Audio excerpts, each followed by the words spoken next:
Okay, let's unpack this.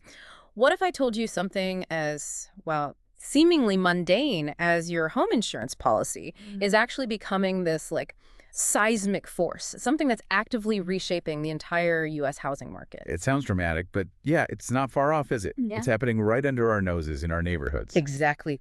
Today, we're plunging into what we're calling the insurance shockwave. Right. We want to figure out why premiums are climbing so fast, which areas are becoming, the winners or losers on this new housing map. And crucially, what you, the listener, can actually do right now to protect your wallet, protect your property. That's the goal. Absolutely. Our mission today is really to dig into the data, pull out the key bits from industry reports, market analyses, expert insights. Yeah, get a clear picture. Exactly. Give you a clear, actionable picture of how to navigate this landscape because it is shifting and fast. And the numbers, they really are staggering when you look at them. Homeowners insurance premiums summed, roughly a third between 2020 and 2023? That's all right. A third. That's way faster than wage growth, faster than general inflation. And it's not slowing down much, is it? Projections for 2025. Still looking grim. Average 8% increase nationally, Yeah. but double-digit requests in states like Florida, Louisiana, Texas, California. The usual suspects, maybe, but still huge jumps. Yeah, but what's really striking, I think, is the sticker shock in unexpected places. It's not just the coastlines anymore. Like Illinois, I saw that mentioned. Exactly. Illinois is seeing like 27% jumps on some policies. Why there? Well, it seems to be more frequent convective storms, think severe thunderstorms, hail, plus the rising cost of reinsurance globally. That's the insurance that insurers buy. Okay, so it ripples through. It absolutely ripples through. And analysts are warning this could kind of shave maybe up to $1.5 trillion off property values nationwide over the next 30 years. Wow, 1.5 trillion. That's Yeah. a huge threat to equity. It's sobering. It really changes the long-term wealth-building picture for many. So, okay, given these big shifts, who's really feeling the heat the most? Who are the likely losers on this new map? Well, the sources point pretty clearly. Coastal counties, definitely. Gulf and Atlantic coasts, repeated hurricane hits, rising sea levels. It's making getting a standard 30-year mortgage really tough. Yeah, I can imagine. Then you've got the wildfire zones out west.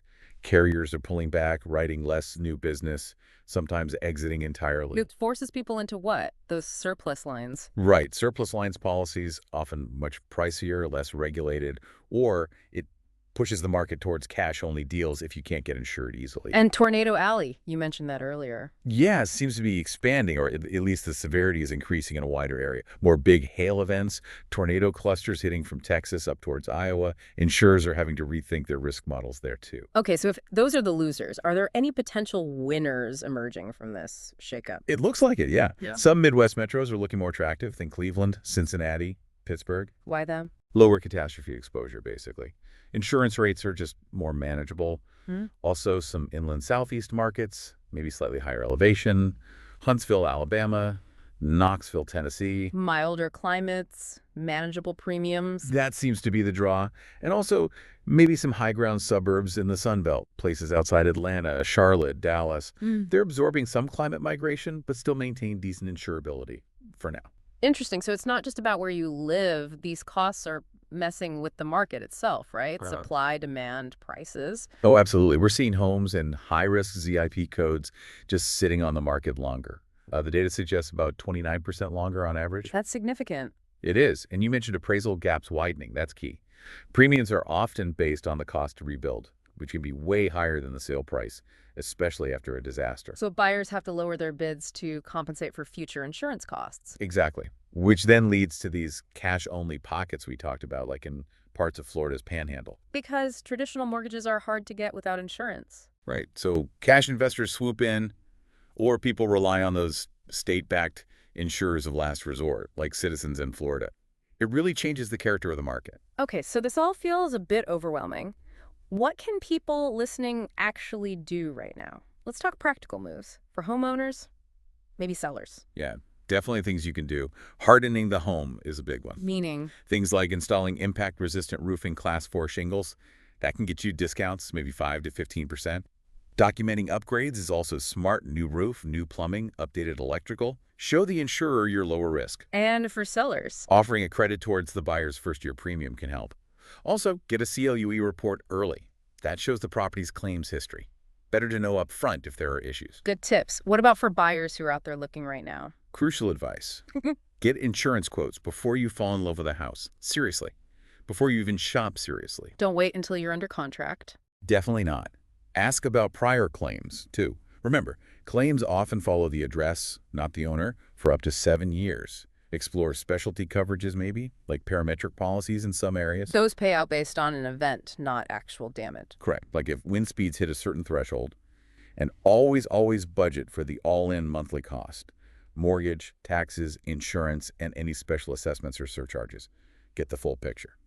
Beyond what individuals can do, are there bigger policy things happening or industry responses? Yeah, there's a lot of debate. State-backed risk pools like in Florida, Louisiana, California are growing, but that often means assessments on all policyholders if they run short.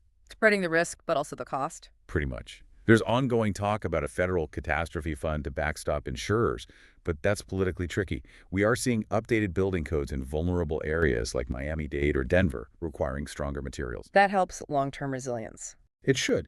And the private sector is innovating too. You have InsurTech startups using AI for risk assessment, offering mitigation audits. For investors, the advice is clear. Screen properties using climate-adjusted models, look at lower volatility metros, maybe use tax breaks for resilient upgrades. So wrapping this up, it's really clear insurance isn't just some minor line item on your mortgage statement anymore. Not at all. It's front and center. It's shaping affordability, it's influencing where people move, it's even deciding where builders can or will break ground. You really can't ignore this insurance shockwave. No, you can't. And maybe a final thought to leave people with. As these insurance costs keep redefining what affordable and safe even mean. Yeah. How might this fundamental shift in how we assess risk reshape, well, the very fabric of our communities, and maybe even the whole American dream of homeownership? That's definitely something to think about long after this deep dive ends. A lot to consider.